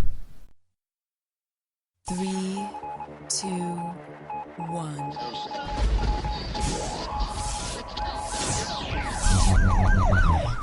We'd like to welcome you to another edition of GrokTALK, brought to you by New Hampshire's leading conservative blog site, GraniteGrok.com. We are your feared extremist, right-wing, hard-charging, gun-toting, opinionated, outspoken, rabble-rousing, letter-writing, radio microphone stomping conservatives and rational libertarians. So get ready for more news and opinion you could only get from GraniteGrok.com. GrokTALK. Welcome to GrokTALK. A beautiful Memorial Day weekend. Happy to have you with us. Remind you that we are here courtesy of our good friends at the Coalition of New Hampshire Taxpayers who allow us to use the space if we just pay for the phone. And that's always a nice thing to do. Be sure to check us out on Facebook and Twitter. Just look up Granite Grok, and you can listen to this in past programs on Stitcher, iTunes, TuneIn, Spreaker, Ustream, and other places. Everywhere. And the reason we are in all those places, and it's very important, because we have guests like the next gentleman who comes to us from the Club for Growth. He's the communications director for the Club for Growth, and I would like to welcome Doug Sachletben to the program. Doug, good morning. Good morning, Steve. Thanks for having me on. Great to have you on. Well, I'm going to let my good friend Mike Rogers here lead this interview because he's a huge fan of the Club for Growth. Oh, that sounds good. Thanks. I am indeed, and I get your emails, and I cross-post some of your articles and scoreboards onto Granite Grok when there's an exciting race going on. I was really happy when the club jumped in for Marilinda Garcia, and sad that she didn't make it over the threshold. But I'm also not a fan of the huckster. And I had also looked into his tax and regulatory record when he ran last time. So I'd love to be the beneficiary of some real research on the topic. And over to you. Well, and that's you pointed to it, the taxes, the spending, the regulation. I mean, there's a lot of folks that, as we interact, who find Mike Huckabee to be a likable guy. Obviously, he had the Fox Forum. He had Radio Talk. So he's a guy who's had some significant outreach and certainly as a presidential candidate, for the Republican side trying back in 2008. So there's a lot of people who have an affinity to Mike Huckabee as being a likable social conservative. We focus, as you know, on Club for Growth on economic issues. We're looking at taxes, spending, regulation, how these folks see government's role in the free markets and how much they allow for interference of the government's role. And so we're looking back at his record as governor, a little over 10 years, and saying, okay, how did he do on those issues? And as you know, that's where you run into problems. I mean, the taxes were a major issue. He came in and immediately made a significant tax cut as one of his first things in office. But from there on out, it was one tax increase after another. It seemed to be kind of the go-to solution for him whenever there was a spending issue. And instead of cutting, they raised taxes, so much so that, as we've said in some of our ads that we put out in Iowa and South Carolina early on, that it was $500 million net tax increase by the time his term in office was done. Wow. And it's not that large or rich a state. That's pretty incredible. And was that straight out taxes, Doug, or was that fees? Taxes and fees, and it was taxes that just went sales tax, the nursing home bed fee that was essentially a tax. The gas tax was one that he will talk about quite a bit because he will tell you that 80% of the voters in Arkansas approved this gas fuel tax, gas and diesel tax, when in reality it was he and the legislature in the spring of that year that actually pushed this issue. I believe it was 1999 who brought that tax, passed it, put it into effect, and began taxing people. And then it came back a couple of months later with the bond issue that the taxes would be used to repay bonds for highway repair. And so at that point, if you're a voter in Arkansas and you're already being taxed, a major tax on fuels for the purpose of roads, obviously you're going to support the bond sale to get that project started. That's going to be paid off with your tax dollars. So it's disingenuous at best to say 80% of the people of Arkansas supported this gas tax. It was pushed on them. And they said, well, okay, might as well go ahead and fix the roads now that you've done it. Sounds like the But it's Republicans. that kind of stuff. Yeah, sounds like the Republicans in our Senate thinking that raising a gas tax was a good idea when nobody ever took any care where the money in the account was spent. Doug, exactly. This is Ed Nail from the Coalition of New Hampshire Taxpayers. I interviewed Mike Huckabee when he was here when he ran the last time, and in his defense on one aspect of the taxes, the Clintons were there for many years, and then there was a governor that was tossed out of office immediately after that, and Mike Huckabee kind of stumbled into the governorship, if I remember correctly. But the whole that period of time, it was very popular, as it was in our state, to sue for education reform for spending, basically, to say the Supreme Court would declare the way you raised money for education was illegal, and you had to get it through a different form of taxation. And here in New Hampshire, property tax is what we use. No one sued Arkansas until he became governor. So the Democrats got away with not being sued. He got whacked as soon as he became governor and put up a referendum to pay for the, let's say, court-mandated spending. What do you know about that? When that came up, when the Supreme Court there, the state Supreme Court ruled that, he came back then in the spring, and I'm thinking we're at 2002 at this point, and that's one of the places there's an advertisement that we ran years ago. A lot of people will find on the internet just his YouTube comments in giving a address to the state legislature and saying, give me a sales tax or give me a gas tax or give me a cigarette tax. I'll sign it. Whatever it is, we'll do it. And most folks quickly attribute that, as the governor tries to say, to they were required, by the state Supreme Court. The state Supreme Court did say that there had to be more spending and more proportionate spending in different areas. It didn't require a tax, and also when he's meeting with the legislature at that point, the state is facing a deficit, a significant deficit. The education issue he pushed off till the fall of that year, so he was really at that point focused on, we just have to balance our budget, and whatever tax it takes to balance it, we'll do that. And then they came back to the education issue in the fall. Our argument on either of those, whether the budget deficit or the education, would be that the go-to shouldn't automatically be raising taxes. The go-to should be, how do we cut state spending? Where do we look to try to trim waste before we immediately progress to this? I mean, the other side of it is that the spending grew significantly. It's a national, we quote in our white paper, National Association of State Budget Officers, and they're just doing impartial ratings of all the states. And they say over his 10 years, general fund spending went up 52%, total spending by 101%, population and inflation was only 36%. So you've got a significant rise, 20% growth in state workers during that time. So it's hard to justify saying, okay, we face a problem. Granted, we have to solve it, but do we automatically go to taxes, or do we look to bring down the size of government? Yeah, he did both. His argument is, I brought a referendum to the people, and they're the ones that voted it in. And you got to imagine that after the Clintons had been there for a while, there must have been some waste somewhere you could find. But I did get a kick out of the school that brought the suit. I forget the name of it, like the Little Red Schoolhouse that brought the suit. He consolidated some of the schools, and that was one of the first ones to go. So I did get a kick out of that the school that brought the suit no longer exists to sue again. So I look at him as he's a minister first and a politician second. And he has a weak spot for, quote-unquote, helping people, and the best way to do the easiest way and to stay popular is to raise taxes. So that's the way I look at him as a candidate. So I don't think people should be shocked. And that's exactly the wrong kind of minister, the one that believes in other people's charity instead of their own.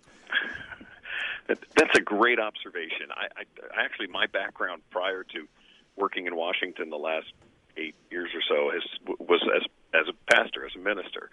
And it's been interesting. I've worked in Washington as media, as on the Hill as staffer for congressional folks, and now at the Club for Growth. And you see people who come to Washington who are elected and come here with either one of two mentalities. They come and they know there's all these problems out in the country, unemployment and whether, health care a few years ago, the health insurance issue, all these different problems. And they either come and they look at the mess that's inside the Beltway and they say, okay, this place isn't going to solve it. We need to devolve power back to the states, to the local folks who understand the problems and the solutions. Or they look and go, wow, we've got all this tax money. We can just spend and spend. We can fix everything from here.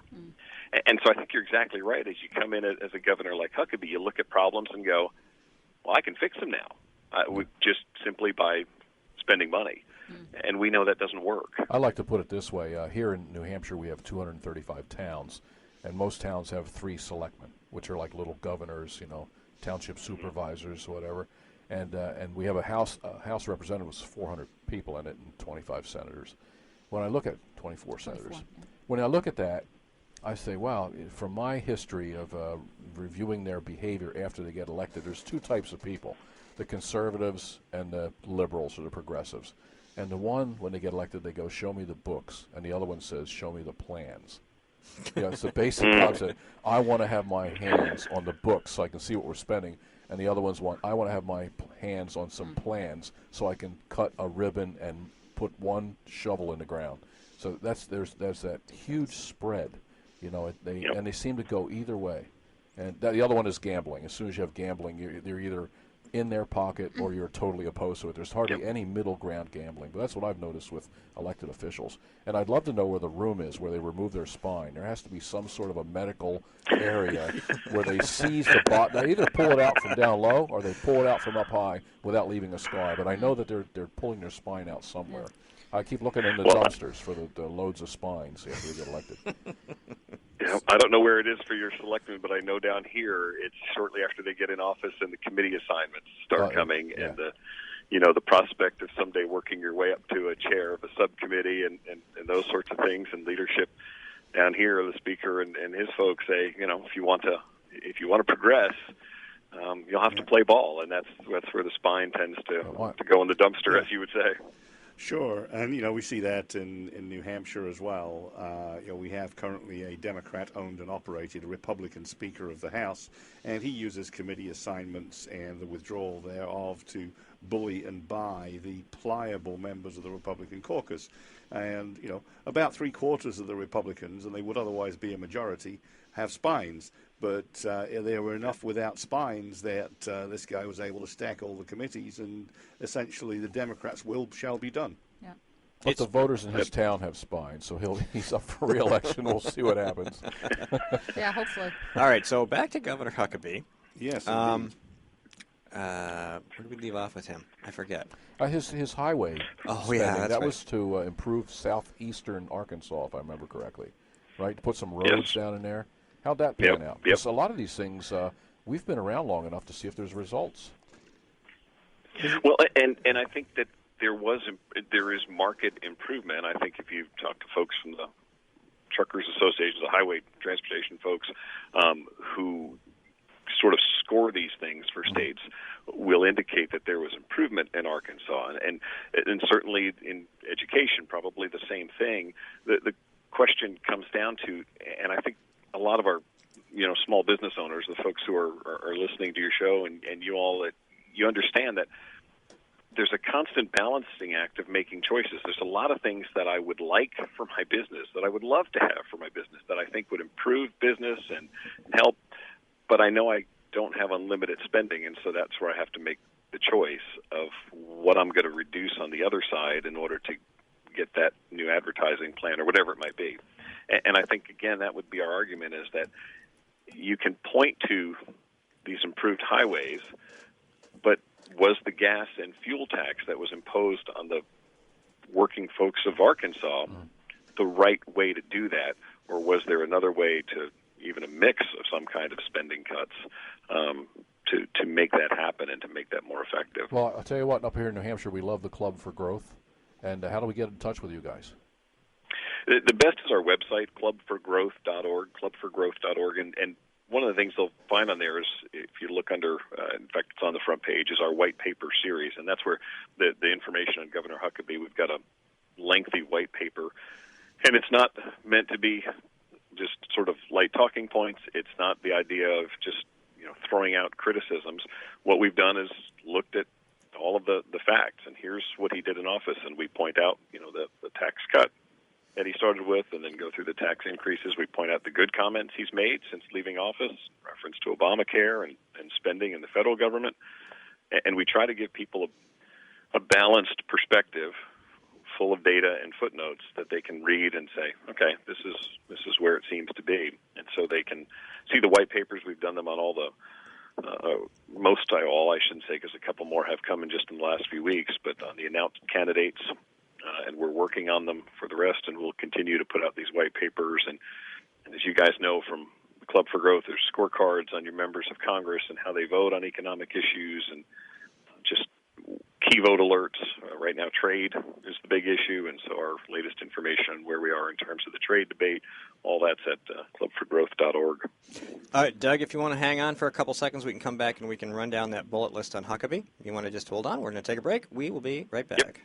It's the Coalition of New Hampshire Taxpayers. We're located at 8 North Main in Concord, New Hampshire. This is a repository for all things conservative and municipal. So if you have a problem in your town, your school, your budget committee, the right to know law, and now at the top of our list is voter fraud. You have a tip for us, some information for us, you want to join or help us out, cnht.org.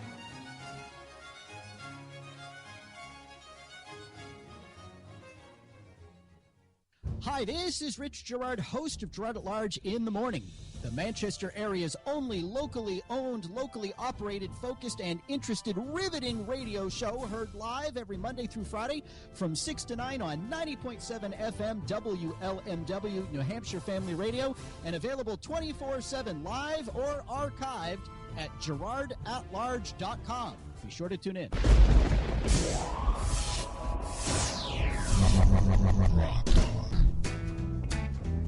All right, GrokTALK. Doug Sachletben from Club for Growth is on the line. And, of course, we have CNHT Chairman Ed Nail, New Hampshire Right to Life President Jane Cormier, 603 Alliance guy over there, Mike Rogers, and myself, Steve McDonald, who is associated with all of them. And this is GrokTALK. Like it or not. Like it or not. I don't know. This week he wrote some crazy stuff on that blog over there. So we're back. All right, Doug. So Huckabee, let's charge down this list of stuff so people can take a look at what's going on over there. Yeah, if you go back through just the tax record, one of the first sales tax increases was in 1996, and it was for the Fish and Game Commission in the state and Parks and Tourism, and he advertised for this tax hike. I mean, there was a video commercial, him taking a fishing trip down the Arkansas River, and he was promoting the necessity of this tax hike. This is one of those that, even in one of his more recent books, he said in it, it still remains one of the things I'm most proud of in my 10 and a half years as governor, was this fish and game tourism sales tax increase. And again, the basic question comes down to, is that how you want your tax dollars spent? Is that what you send them to your state capital or to D.C. for, is, to promote fish and game and tourism and those sorts of things? That's a choice folks have to make, and we were talking about this earlier. The liberal progressive side, yeah, that's a great use. Some of us on the conservative side would say this is not a place where you need to be taking money out of my pocket for that kind of spending. He advocated for an internet sales tax. He opposed the repeal of the sales tax on groceries and medicine at one point, raised taxes on gas in 99, cigarettes in 03, bed tax on nursing homes. There was the education one we talked about, sales tax increase in 02. There was for a short time, a surcharge put on folks' income tax in Arkansas, 3% surcharge to cover a shortfall in the budget. 2004 was $377 million sales tax increase. So there was a tax on the tax.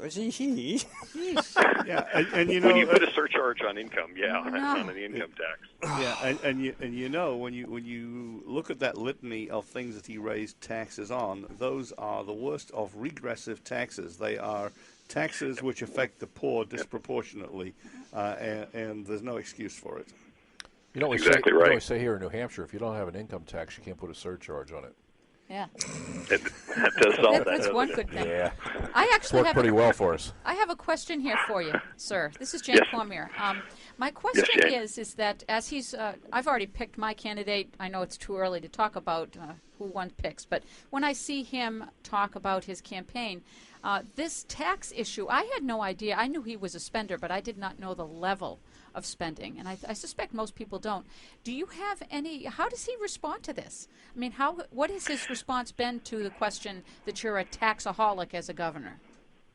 I think it's kind of in three different categories. One is what was mentioned earlier that you guys were talking about, and that's, well, my hand was forced by the state Supreme Court, so I had to raise this significant sales tax on education, and you know, we've talked about that and the opportunity to look elsewhere, but he was also dealing with a major budget shortfall as well, just from overspending. Right. His other argument is, and he made this often in 2008, was, well, there were 94 tax cuts while I was governor.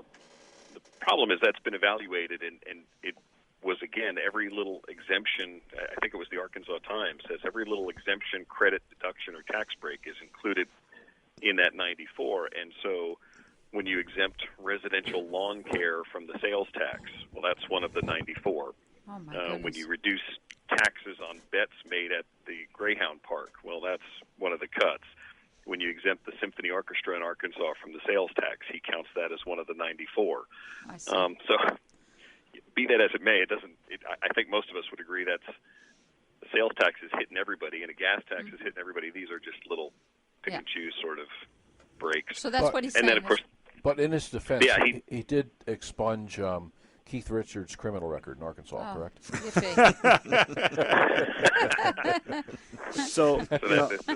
I would say, how can you call yourself a Christian governor when you steal from the poor? Yeah. You know, that's the bottom line. They should tithe willingly, or you shouldn't take it. Well, that's the whole thing. I mean, he speaks Constitution a lot, and of course, you know, as Ed and you point out, he has an affinity for thinking the greater good. You know, we have to take care of people. But the truth is the essence of charity is that it's given by choice, and it's the antithesis of that to then go into a political agenda to tax the death out of people and then call it doing their own good. It's the antithesis of what charity is supposed to be about. You're right, Jane. I mean, it's just the coercion that you see in our tax system. Terrible. Particularly at the federal level. We've seen here in New Hampshire where the voters in some towns have voted down a new library 4, 5, 6 times, and all of a sudden somebody in town donates $1 million to build the library. That happens all the time. So we've seen this jump the gun on spending before you've exhausted all their avenues to get something done. Absolutely. Right. And isn't that the greatness of our country? I mean, we just see that kind of giving that is so uniquely American, I think, in so many ways. Yeah. Sure. And government spending actually discourages it. Absolutely. That's the whole point. Government taxing on the one hand and spending on the other depresses charitable giving and spending. Yeah. One of the spendaholics, well, not exactly spendaholic, but one of the people on our select committee in southern New Hampshire that likes to spend on stuff because he doesn't think about it what it'll cost the other taxpayers. He's rich, basically. At least puts his own money where his mouth is. His family donated a lot of money to totally renovate the town's barn, which is used for all sorts of community activities. So he does at least put his own money where his mouth is. But, like a lot of these folks, they're more interested in what they can do than what it's going to cost the other people. They never think that some of the folks in town are already taxed enough. Terrible. All right, we got 3 minutes. Let's get through the rest of the list if we can, real quick, if there's anything else. Well, yeah, that was the heart of it in terms of the tax issue. I mean, the other thing that we've pointed out in our paper is what I alluded to earlier, and that's just the increase in spending, 20% growth in the rise of state government workers. The state's general obligation debt was up almost $1 billion. That's from Americans for Tax Reform. It's important to remember this is not just the Club for Growth. I mean, Cato Institute grades governors, and so our scorecard looks at members of Congress. Cato is the one that's looked at financial economic policies of governors in terms of a scorecard. And they went from his first term in office in 1998, giving him a B, and then it went to 2 C's, the next 2 grades. Every other year they give out the grades. And then it went to a D, and finally in 2006 they gave him an F and gave an overall grade of B. Oh, my See, goodness. that's a trend. Off the top of your head, Doug, It is. his hiring, what type of hiring was it? Did he grow government? Did he put employees? Was it social? I don't have the specifics on where all that hiring took place. I've just got the general number of state government workers. But I think, like you said, the concerning thing there is you expect, and you pointed out, he comes in after the Clintons and then after another governor who's ultimately sent to jail and has to resign. You would expect that if there was problems, it'd be early on, and yet instead he increases the spending and the taxes more and more as he goes along, almost as if that it's the solution. That's the go-to answer. It's like he went to Washington. Yeah. Oh, imagine. It is. Imagine when the you have a longer printing these press. folks are in. Arkansas can't print money. The U.S. government can. And that's, by the way, his argument will be, well, we balance the budget. And again, as most states do, the state constitution requires a balanced budget. It's a question of how did you balance the budget? Did you do it through cuts, or did you do it through increase in taxes? And you just put your finger on why a balanced budget amendment at the federal level is no good unless it explicitly prohibits tax increases to achieve that balance. So just a quick word, Doug, if you've got a moment, on the other candidates you're looking. I see you've got white papers published, as well as for Governor Huckabee, for Senator Rubio, Senator Paul, and Senator Cruz, who are, of course, announced. You've got Governor Walker, who's clearly intending. You've got Governor Bush, who's clearly intending. You've got Governor Perry, who's announced his announcement. His announcement's going to be on June 4th. And I know you've got an archive paper from him. So I'm being told. And we'll update that. Yeah, we'll update that one on Governor Perry. We're ready with the one on Governor Bush, and I think that's one of those interesting ones. If you're going to just talk governor, he did some great things as governor of Florida in terms of cutting taxes and spending. His has been sort of the reverse in the sense that since office, he's kind of said stuff that I think a lot of us on the conservative side have had some concerns about as to whether or not it's a real move toward big government, which he didn't seem to have in Florida. But Rand Paul, Marco Rubio, Ted Cruz, all those white papers are up. We think all of those guys have – certainly there's blemishes here and there, and you're going to find them on everybody's record. But overall, they seem to be very free market, very pro-growth, very much let the markets go on without the interference of government. And so we're encouraged by those first 3 who've come in. We're also looking at Walker and Christie, and we'll have white papers on those folks if and when they make their announcements. All right, Doug, we're coming to the end of the segment. How can people follow you on Twitter and on the web address again? Yep, clubforgrowth.org. Clubforgrowth.org is the website, and the Twitter is club with the number 4 growth.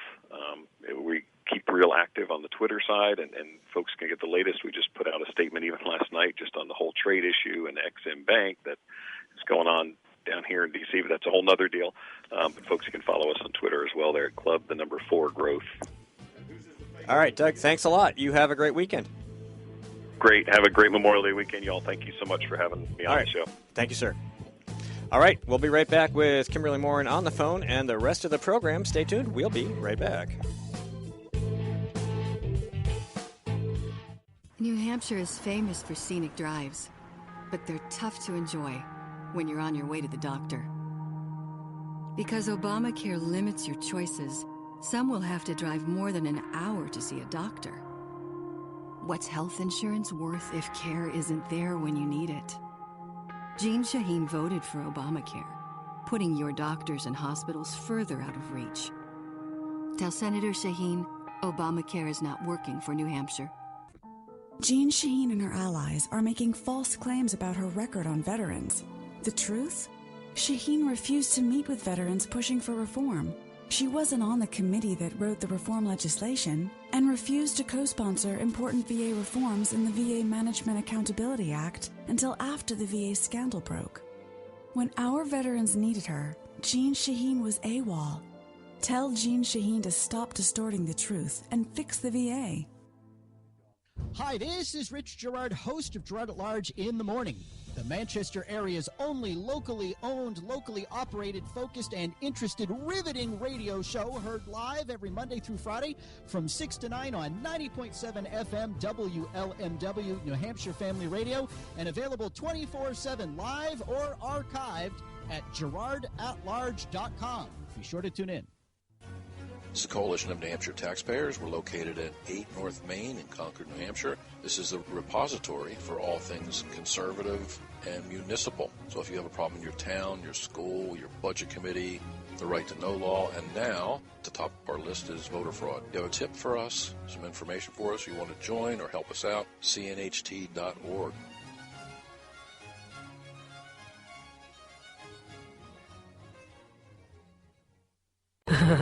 Feel the power. Oh, I can feel it. Our moment of triumph approaches. It's Rock Talk. 3, 2, 1.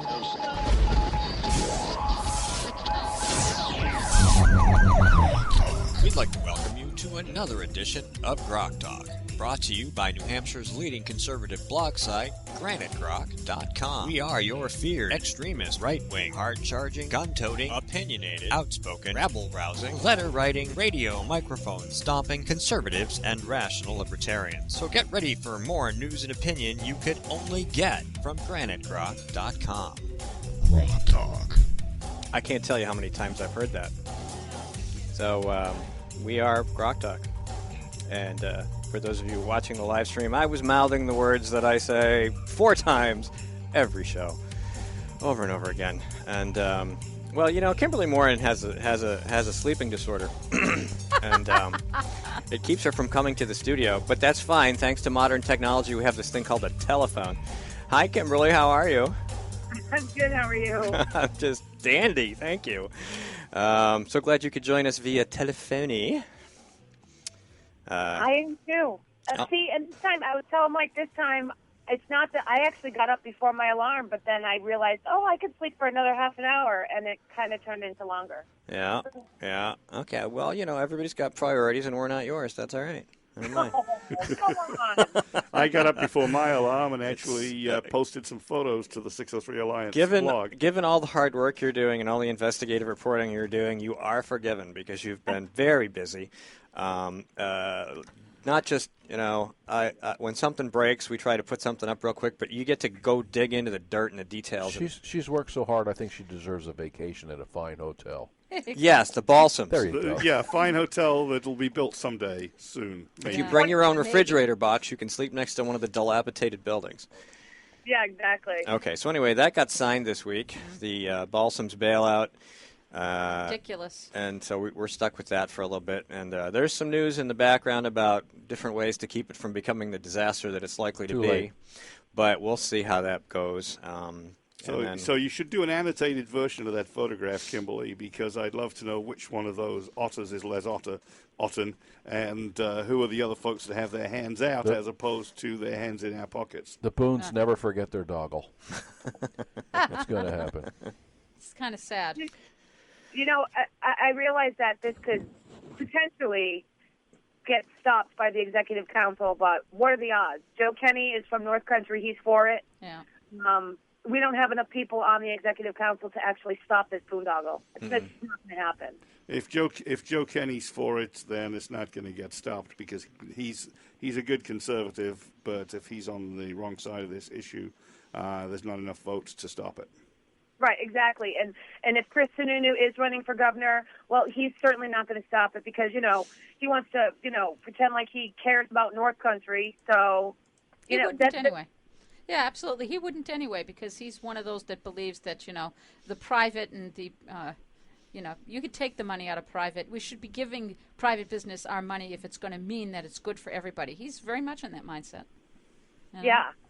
Crazy. No, exactly. And you know what? The thing is, after the House voted for it, I had written about it after the House voted for it because I got an email with information on the funding, and it's not just that Les Otten had his hand out. He didn't have a choice because of private financing, I'm assuming a bank, wouldn't give him $20 million unless the state used their credit to give him a bond. Yeah. So that's why, because I wondered this, this entire time, well, why is this guy, besides the fact that I think he's an arrogant jackass, I wondered why would anyone try to push so hard for the state to back a bond? And I found out he had no choice. And it's funny because when Maggie Hassan signed the bill, there's a picture of her with the legislators around her, and she's got a big goofy smile on her face. Yeah. Guess who's in the background? Les Otten. Yeah. Of course. All those legislators who said, this isn't a Balsams bill, and Lynn Oberg, who interrupted me during my testimony and said, do you realize this isn't about the Balsams, right? After listening to 3 hours of people for the Balsams, they're full of it. Because So the only people advocating on behalf of this bill, which is supposed to be a generic bonding bill for the backwoods, as it were speaking in favor of the Balsams. Yep. But you weren't allowed to point out that the bill was for the Balsams. Right. Exactly. If the bill wasn't for the Balsams, why was Les Otten testifying? Why did the BFA come and testify about the Balsams? It was 3 hours. I have the video. I posted up the video. Over 3 hours of testimony about the Balsams. And, oh, my God, we have to have some good, low-paying, minimum wage jobs. But then I get up to speak and talk about the negative things about the Balsams, and they try to shut me down. Of course, it didn't work, but So it's a jobs program. Sure it is. Yes, jobs program. Balsams is going to create low-paying jobs, so people in North Country can be servants to the wealthy. If it even pans out that way. Have you taken an opportunity to look how these things mostly go? Like when the wheels start to come off the wagon, like the bonding for some projects in Manchester, it turned out there were more than there was supposed to be, and somebody backed out and left the state with some other expenses, because you could pretty much determine how this is going to go. They leave footprints. Well, exactly, and Manchester had a program loaning small restaurants money. That's always a good investment because they're like a 90% success rate. Yeah, failure rate. Yeah. Well, the problem with that program is a lot of people because restaurants are a huge turnover, failure in business. So a lot of people, of course, never paid back any of the loans they took out or that the city gave them. Mm-hmm. Knowing, and Les Otten said during testimony that somebody asked him, it was interesting during the House committee testimony, it really seemed like the House was actually going to do the right thing and not vote for this or not recommend it ought to pass by the questions they were asking. And they asked him, has the Balsams ever been successful as a business? And he had to admit, no, it hasn't. Because it was always subsidized by the previous owner's business or the fact that they had a ton of money. Well, maybe they should buy an airline. That would be the smartest thing. An airline would be fabulous. We could have the New Hampshire, whatever, air. Don't give them any ideas. Whatever. Holy and moly. you could run that at a loss for 20 years. Well, if you have a profit-making business, it may help to have an airline. The South African region, homeland of Bophuthatswana, figured out, this was before apartheid ended, figured out how to take the white man's money by opening a casino, a bit like the Indians are doing now. So they had this casino and game preserve, and it was all very luxurious. So how do you get the white man to come there with his money? Well, this is Bophuthatswana, right? Bop Air, of course. They had their own airline. I even flew on it once. How's it doing now? Gone, right? I don't know. I'd have to look it up and see if it's still going now that the country's all integrated. Yeah. Well, I think people also need to realize that the Boondoggle, the first Boondoggle, the Balsams Boondoggle, will be the first one up at the plate. But there are a long list of players who will line up to take advantage of this bill and what it does. Yep. And taxpayers will be on the hook, and this creates an opportunity for state senators and representatives and county governments to come in and pitch for their bailout. And they're going to be all over the place. And the taxpayers are going to be on the hook for everything. And it doesn't matter how realistic it is or whether or not it's viable or whether anybody in the private sector would ever spend a dime on it. They're going to bitch until they get it. You see this. And then the business owners that are going to benefit from the bailouts will be lining the pockets of the representatives and senators that with help our them money get it. until their business fails. And then look at the next thing. Oh, you see, it's the local level. They'll say, you know, we may or may not need a transfer station or a new library or an airport, but we should at least put $30,000 or $40,000 away into a study. And then the $30,000 or $40,000 is gone, and then they come back with, well, we don't know what to do, but we know one thing: the committee worked very hard, and we should pass this. And then your doggle is now attached to the Boone, you know. So it's a never-ending battle. At least the Senate voted against that $4 million rail to nowhere study. It's true. It's encouraging. Had something good happen. That was good. There was a couple other things that the Senate did.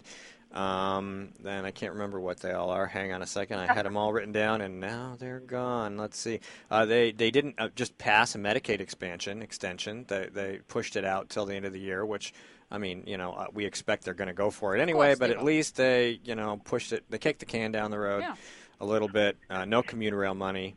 They're flipping out about that.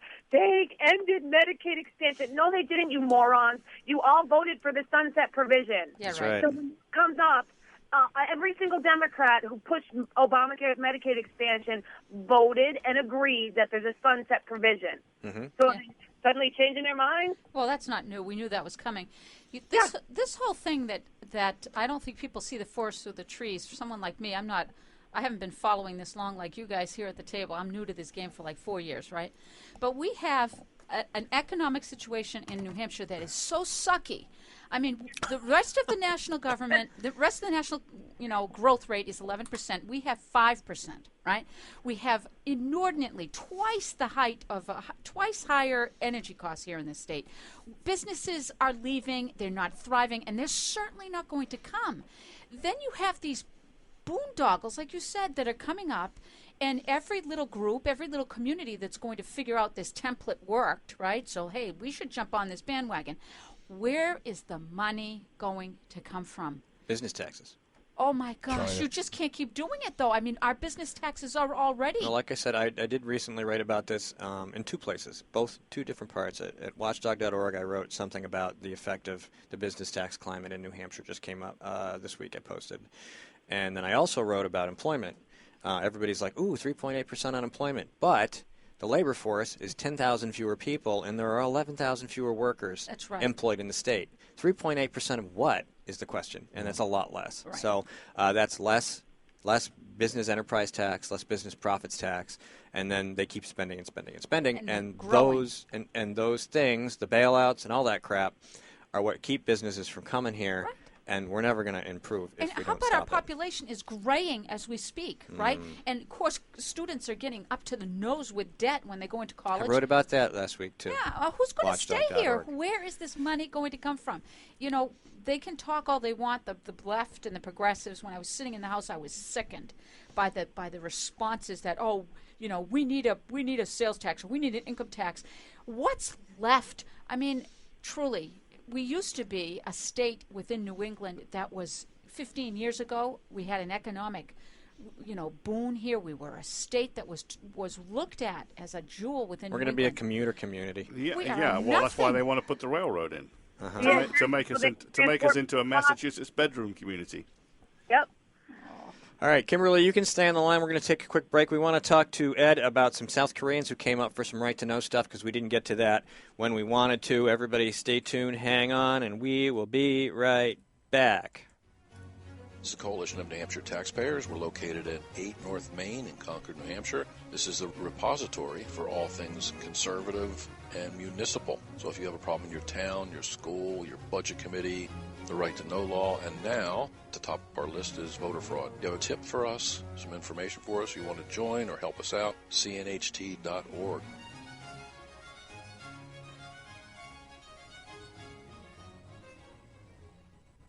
Hi, this is Rich Gerard, host of Gerard at Large in the Morning. The Manchester area's only locally owned, locally operated, focused, and interested riveting radio show, heard live every Monday through Friday from 6 to 9 on 90.7 FM WLMW, New Hampshire Family Radio, and available 24/7 live or archived at GerardAtLarge.com. Be sure to tune in.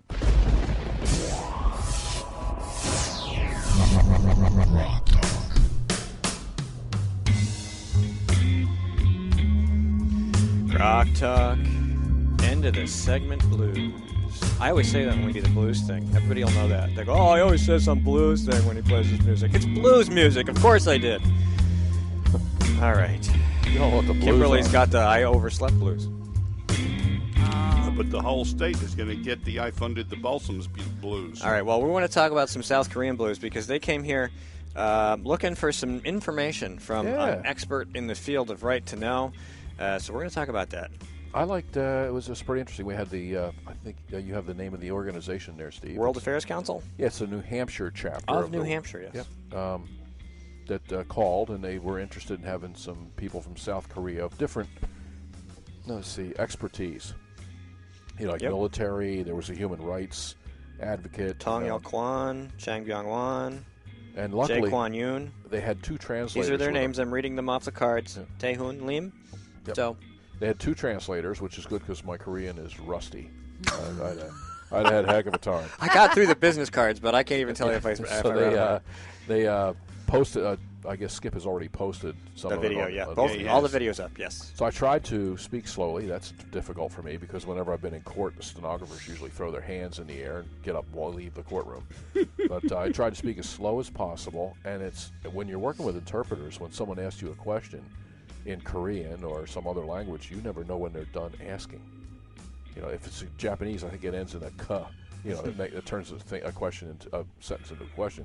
But with the Koreans, I couldn't tell when the question was over, so I might have stepped on some toes there. But I think they were very interested in how we have the right to secure documents and access to public meetings. And they were particularly interested in voter fraud, which we gave an eye opener on, copies of things, and they were interested in Windsor.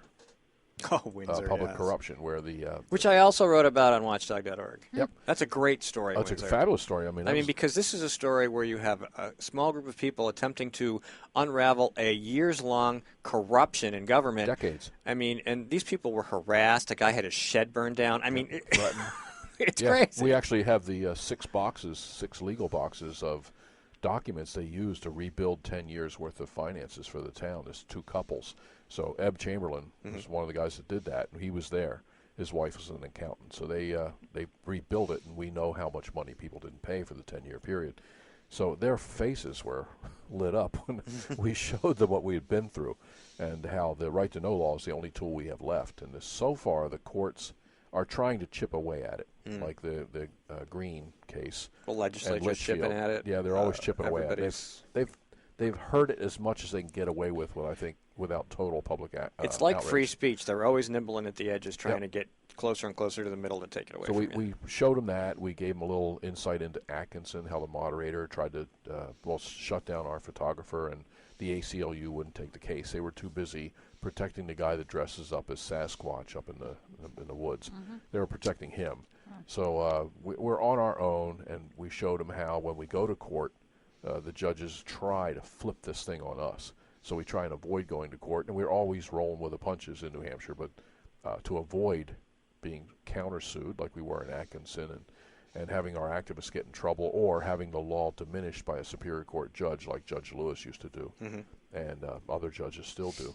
So I think they were pleasantly surprised that we gave them exactly what they came for and copies of things, and I sent them a video of the Banny Rooster moderator, Frank Polito, in Atkinson, gaveling down our photographer and leading a vote that he was not allowed to take pictures at a meeting that was on cable access because he didn't want his picture taken. Apparently he likes film. He likes those moving pictures, but not the still pictures. So we went to court and we lost that case several times. Goodness. So how could you lose that when it was cable access? Well, that's the way it works. You know, it's New Hampshire, and we're more powerful all the time. Our group, our whole coalition, all of us, are really hurting the powers that be. They thought we'd have an income tax and a sales tax by now, and the Republican Party would be gone. But the Republican Party is doing that on their own, and we've actually picked up the mantle and gone along and uncovered a lot of stuff in the state. So I would say the speed with which the what the heck's his name, Carl Gibson thing evolved. Yeah, very rapidly, very quick. They want him out of the press quick. I'm surprised the arraignment takes till June 22nd. That is a pretty long time. Yeah. So anyway, they got emails back saying they had a good time and they'd like to do it again. I'm hoping we get some people from Libya, because Muammar Gaddafi has two brothers that are still out there. That's Larry Marr and Curly Marr. So if we can they get might them in be here. Colonel Larry and Colonel. I'm kind of joking around, but if they'd like to bring people from other countries in, we'd love to. I've met some Japanese people in San Francisco that were at a function for taxpayer groups in Moscone Center in San Francisco one time, and I've gone to functions where I met the Canadian Taxpayers Association, Germans, Swedes, Australians. So I think mixing it up with those guys is a golden opportunity for them to learn from us, because we have a pretty old form of government here, and each one of them left with a New Hampshire Constitution. Cool. And each one of them was informed of Article 10. Mm-hmm. So when you have a Constitution in South Korea, you should have that in there as well. So we had a good time, and it's on YouTube. Skip promised to come videotape it, which he did, and then posted it. So I tried to speak slow. I tried to make sure we got all the points in as understandable as possible, because you never know when you're throwing out words like appropriation, assessment, and all types of terms we use in municipal government, whether or not that's translating properly. Like we caught bridge engineer moonlighting. A DOT bridge engineer was moonlighting and designed a bridge in my town, which was a failure. So when I say moonlighting, how do they translate that to those guys? So when I got to something like that, I'd give it a couple shots, different, upworking on the side, things like that. So it was entertaining. It's fun to work with those guys, and I sent them some more stuff. I may send them some updates now, like on the voter fraud, this Carl Robert Gibson thing. They don't know anything about that, so I'd like to send that to them. Each one of them left me a card, and keep them updated on what we're doing. So it was fun. Yeah, it sounds like it, and as I say, considering what we're fighting here, the fact that the South Koreans, who definitely do have their government corruption problems, would come to New Hampshire to learn how to fight them is pretty impressive, because maybe we haven't beaten corruption in New Hampshire, but sure as heck we're giving it a rough ride, and that's mostly thanks to Ed and the CNHT, which is a shameless plug. CNHT.org. Don't forget to donate. Please. It's like the frog, that the eagle has the frog. The eagle has the frog by the body, and the frog has the eagle by the throat.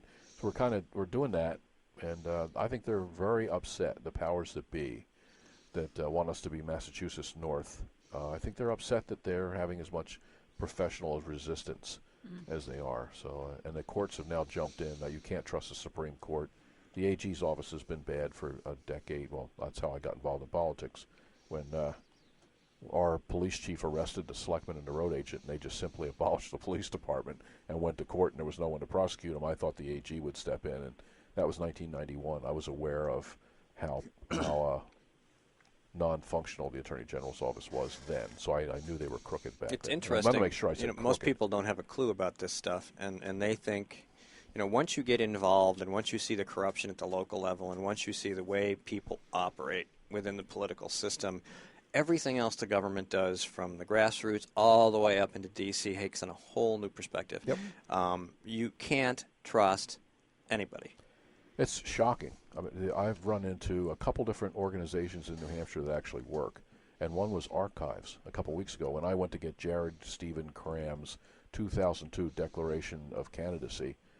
People down there, Stephen, I guess the guy's name is, could not have been more helpful. I had it the next day. And the Municipal Bond Bank, when, I forget the guy's name now, worked there, the Municipal Bond Bank would fax me things and answer questions. A couple different organizations in the state have been very helpful. The group that audits different budgets, the audit division, they've been very helpful.